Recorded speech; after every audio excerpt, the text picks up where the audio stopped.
Alguma vez na vida você viu a mídia gratuita e as redes sociais serem tomadas por vídeos e reportagens defendendo os produtores rurais brasileiros quando os preços de sua produção caem abaixo dos custos? Você já viu alguém organizar manifestações e gritar por aí palavras de ordem para salvar os produtores quando eles perdem toda a produção por conta da seca ou pelo excesso de chuvas?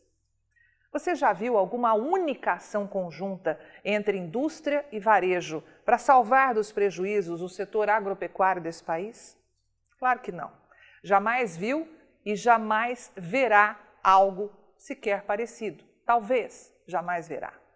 Muitos, inclusive, se aproveitam da situação para comprar terra barata, pouco se importando se há famílias perdendo tudo o que levaram uma vida para construir, ou até mesmo várias gerações.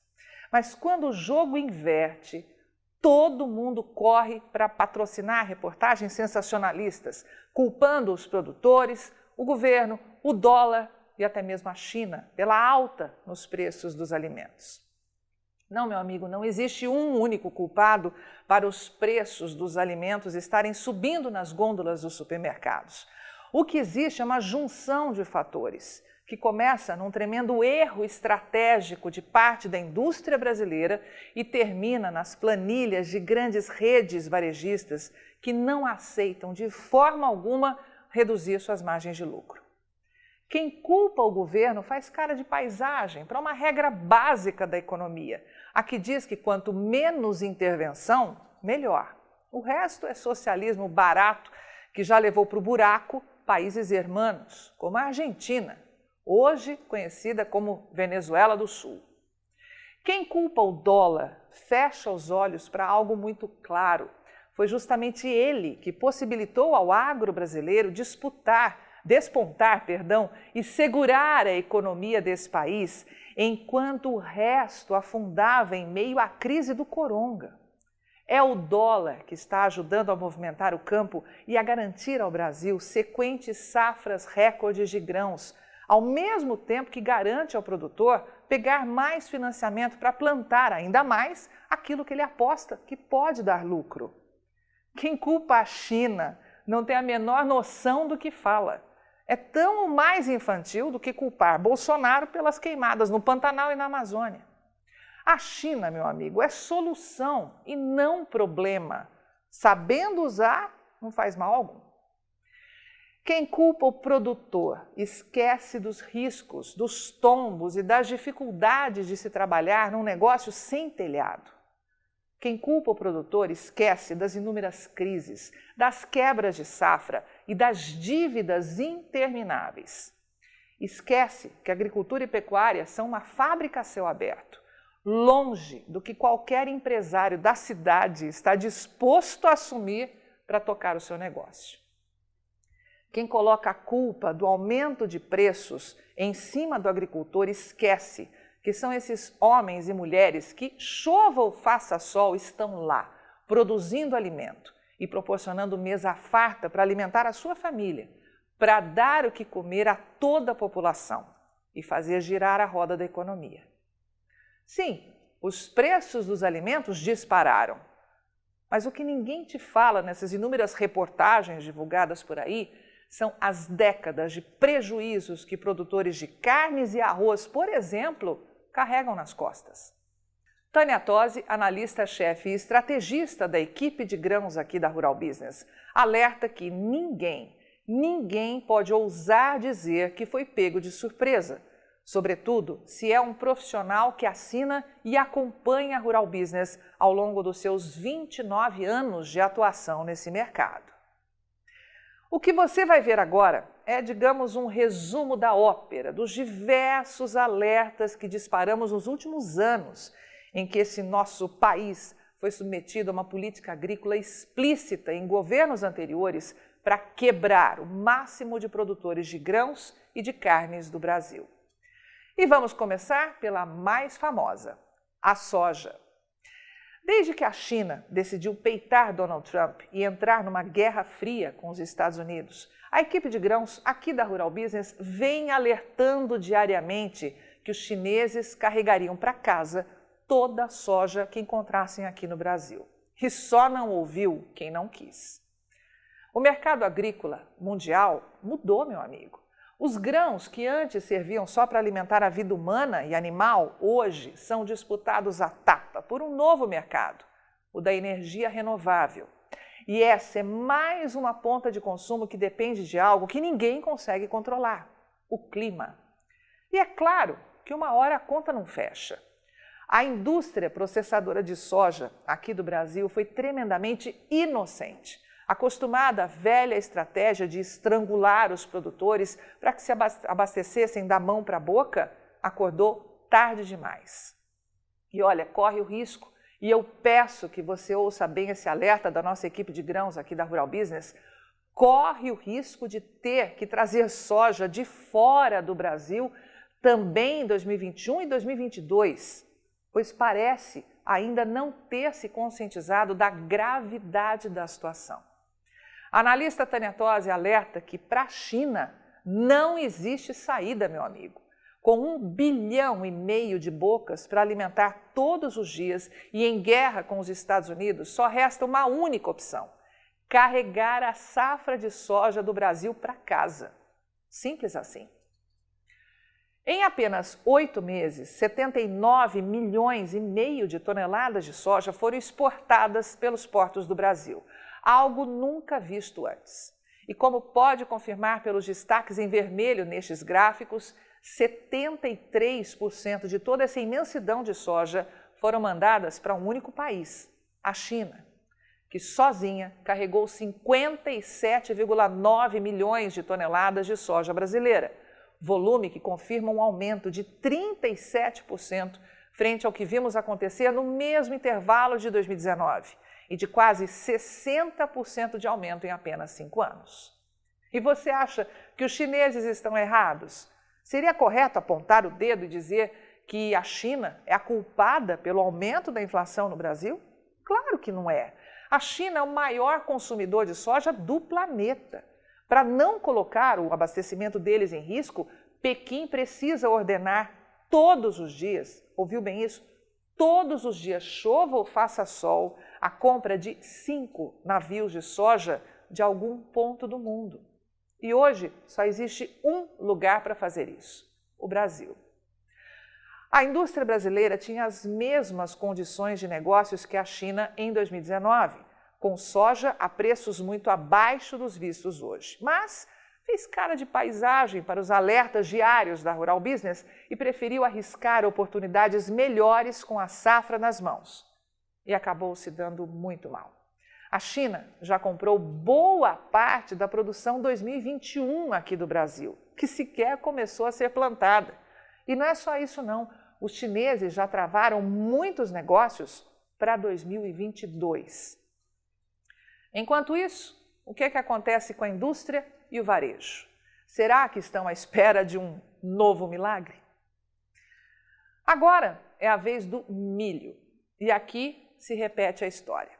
A Rural Business atravessou todo o ano de 2019 alertando seus assinantes que as exportações iriam ultrapassar todas as expectativas, que os mais desavisados seriam pegos no contrapé.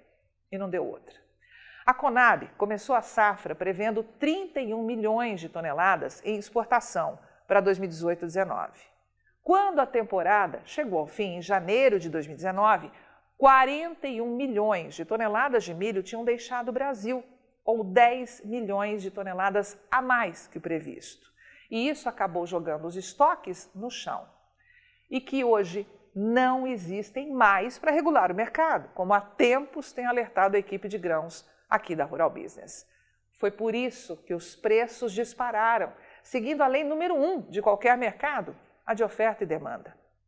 Além do aumento no consumo de carnes e outros alimentos dentro do Brasil, com o aprisionamento das pessoas dentro de casa e injeção de dinheiro na economia, a indústria do etanol entrou no jogo e as exportações de carnes, como também alertado antecipadamente por nossa equipe de pecuária de corte, dispararam, empurrando para cima o uso de milho na produção animal. Pronto, estava dado um nó. Não tem milho para todo mundo, meu amigo.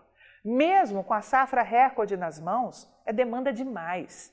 E se as exportações de milho em grão surpreenderem mais uma vez, essa alta nos custos dos alimentos só terá chance de ceder com a chegada da nova produção de safrinha ao mercado, o que só vai acontecer lá em julho do próximo ano. E com um detalhe, isso se ela for recorde dos recordes, pois do contrário, o bicho vai pegar. Atenção aos destaques em amarelo neste gráfico. Veja que o Brasil fechou a safra 2016-17 com 15,9 milhões de toneladas de milho nos armazéns, grão suficiente para garantir 100 dias de consumo, ou seja, uma tremenda folga no abastecimento. Pelo menos era isso o que dizia a Conab na era de Lula e Dilma. Mas bastaram 2 anos, isso mesmo, 2 anos para os estoques caírem 36% e derrubarem a capacidade de abastecimento do Brasil a praticamente a metade, dando suporte a 56 dias apenas. E sabe o que pode acontecer nessa nova temporada 2019-20, a que estamos vivendo agora? Um caos. É isso mesmo que você ouviu.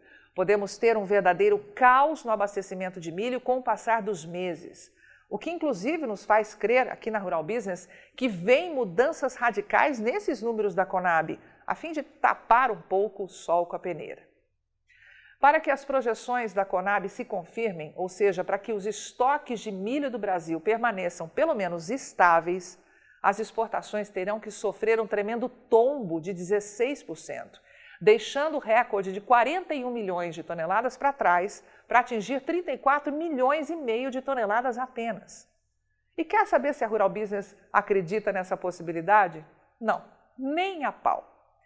Com o dólar valendo mais de R$5, meu amigo, não tem para ninguém. O milho brasileiro é o mais competitivo do mundo. E se a indústria não se movimentar e rápido, terá que pagar um preço ainda mais alto para tentar segurar esse milho dentro do país. Se vacilar, ficará de mãos abanando, tentando jogar a culpa no produtor, na China e no governo, para não assumir seus erros. E para finalizar, vamos à vedete do mês. O agora famoso já está na boca de todos, o nosso querido arroz. Bom, no caso do arroz, chega a ser desumano falar em tabelamento de preço ou coisa semelhante. Como é um tremendo absurdo dizer que são as exportações que estão deixando o grão mais caro à população. Olha, faz o seguinte, senta, chama as criancinhas aí para a sala, pois o que nós vamos te dizer agora, você não vai ver em lugar nenhum. Nós vamos te mostrar o que estão jogando para debaixo do tapete. E quem está a centenas ou milhares de quilômetros de distância de uma plantação de arroz não sabe. Tem ideia de quantos produtores de arroz faliram nos últimos anos pela irresponsabilidade dos governos socialistas da era PT? Tem ideia do estrago gerado por políticas socialistas burras de segurar de forma artificial os preços do arroz abaixo dos custos de produção? Tem ideia do número de produtores que perderam tudo o que tinham, vendo arroz de cachorro ser importado? Isso mesmo, arroz de cachorro, de péssima qualidade, misturado ao tipo 1 e jogado nas gôndolas dos supermercados para matar o produtor brasileiro de arroz e iludir a população? Você viu alguma indústria ou grande rede de supermercados tentar coibir essa ação para garantir a sua saúde e a saúde financeira do produtor de arroz desse país? Não, claro que não, porque absolutamente nada foi feito. Aliás, muita gente lucrou com isso. Enquanto o governo do PT pagava de salvador da pátria, muita gente comeu comida de cachorro, acreditando nessa ideologia utópica. O que vamos te mostrar são números oficiais, os quais a Rural Business acredita terem sido manipulados por anos e que pouco refletem a realidade, mas ainda assim é possível entender o que vem acontecendo no mercado do arroz. 5 anos atrás, na safra 2014-15, o Brasil produzia mais de 12 milhões de toneladas de arroz, que é o primeiro destaque no gráfico da esquerda. Observe que na safra atual, 2019-20, produz pouco mais de 11 milhões de toneladas, ou 10% menos. No gráfico da direita, você vê que no mesmo intervalo, de acordo com números oficiais, O consumo indica 6% de retração. E aí a Rural Business te pergunta, você acha mesmo possível que esse imenso Brasil consuma menos arroz hoje do que 5 anos atrás? Olha, estão querendo enganar quem? O consumo disparou, meu amigo, só que muitos produtores abandonaram as lavouras e foram procurar outra forma de sobreviver. E o arroz que tinha no Brasil simplesmente acabou. De acordo com a Conab, essa safra vai chegar ao fim com o Brasil tendo apenas 534 mil toneladas de arroz nos estoques. Sabe o que isso significa? Pasme! Além de confirmar uma tremenda queda de 44,5% nas reservas de arroz do Brasil em apenas 5 anos, nos mostra que nada, absolutamente nada, pode dar errado em 2021, pois o país entrará para a nova safra na segunda maior crise de abastecimento de arroz de toda a história, tendo somente 18 dias de consumo garantidos, contra mais de 30 dias de estoque de 5 anos atrás, como revela o gráfico da direita. Meu amigo, quem mata sua galinha de ovos de ouro precisa estar preparado para as consequências. Chegou a hora da indústria e do varejo cobrirem essa conta. Chegou o momento da indústria e do varejo reduzirem suas margens de lucro para garantir alimento de qualidade a um preço mais acessível ao povo brasileiro. É possível sim, basta querer. E se conselho vale, chegou o momento de torcer, ou até mesmo de fazer uma promessinha básica para que esse fôlego financeiro concedido pelo governo federal à camada mais baixa de renda aqui do Brasil anime os produtores de grãos desse país a investir mais, a assumir mais riscos nesse negócio sem telhado, sujeito a todo tipo de intempéries. Chegou a hora de entender que as verdades que envolvem os mercados agro desse país estão cada dia mais longe do que publicam alguns jornais, rádios, sites e TVs, que atualmente só tocam notícias contra o Brasil. Chegou a hora de entender que produção de alimento tem que dar lucro para o produtor. Chegou a hora de entender que, nesse momento, centenas de países do mundo, incluindo aí a famosa China, estão envolvidos em cenários de aumentos de preço dos alimentos. E muito pior do que no Brasil, com cenários de risco de desabastecimento. Avante, agronegócio desse gigante chamado Brasil, porque sempre e mais do que nunca, só com informação profissional e investigativa de mercado é que vamos sobreviver. E aí, vai ficar sem ter acesso às informações diárias para os mercados de grãos e proteína animal da Rural Business? Acesse agora mesmo ruralbusiness.com.br. Pacotes de informação a partir de R$ 9,90 por mês. Rural Business, o amanhã do agronegócio, hoje.